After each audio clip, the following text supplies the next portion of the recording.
இன்றே டவுன்லோட் செய்து உங்கள் ஃபேவரட் ஷோக்களை என்ஜாய் பண்ணுங்க.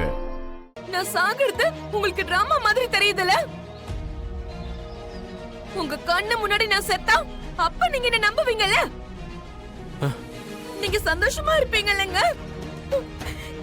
என்னால உங்க அண்ணன் கூட இந்த மாதிரிலாம் இருக்க முடியாதுங்க. நீங்க வேணா இப்படி அசிங்கப்பட்டு வாழுங்க, ஆனா என்னால அப்படி அசிங்கப்பட்டு அவமானப்பட்டு வாழ முடியாது. உங்க கண்ணு முன்னாடி நான் செத்தா நம்புவீங்கல்ல? நான் இப்பவே சாகுறேன்.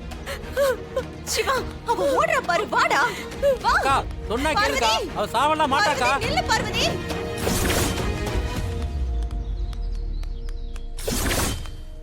அவ கிணத்துக்கிட்ட போயிட்டாடா. பார்வதி, தப்பான முடிவு எதை எடுத்துறாத. அண்ணி, இப்படி அசிங்கப்பட்டு வாழ்றதுக்கு நான் ஒரேடியா செத்து போறேன்.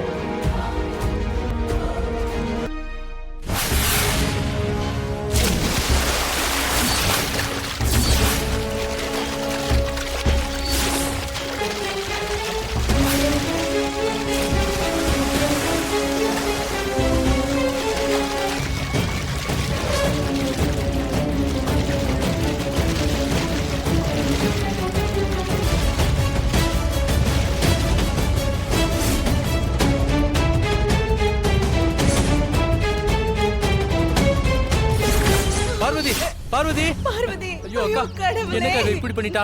பார்வதி, ஏன்டா இப்படி பண்ண? பார்வதி, சிவா, ஏதாவது பண்ணுடா. ஐயோ அக்கா, என்ன பண்றதுன்னு தெரியலக்கா. பார்வதி, பார்வதி, பார்வதி, பார்வதி.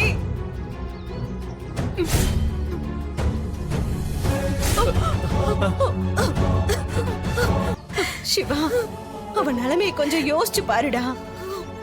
உனக்கு ஒரு புள்ள இருக்கான், அவனுக்கு நீங்க ஏதாவது செய்ய வேண்டாமா? நாளைக்கு இவகிட்ட அப்பா என்ன பண்றாருன்னு கேட்டா பெரியப்பாக்கு உதவியா இருந்தாருன்னு சொல்லுவாளா? என்னடா, உனக்குன்னு ஒரு அடையாளம் வேண்டாமா? உனக்காக தானே பார்வதி இவ்வளவு பாடுபடுறா. சிவா, தயவு செஞ்சு சொல்றது கேளு. பேசாம இவ சொல்ற மாதிரி கையெழுத்து போடுற வழிய பாரு. ஏய், இங்க பாரு. இப்போ உனக்கு என்னடி? அந்த ரைஸ் மில் வாங்கணும், அவ்வளவுதானே? இல்லனா நீ செத்துருவல்ல. நீ என் உயிரை தாண்டி எடுத்துக்கிட்டு இருக்க. வந்து கையெழுத்த போட்டு தொலைக்கிறேன்.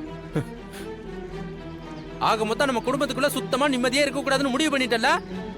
இனிமே என்ன நடக்க போகுதுன்னே தெரியல. எல்லாம் என் தலை எழுத்து. கூட்டிட்டு வந்து தொலைங்க காவல.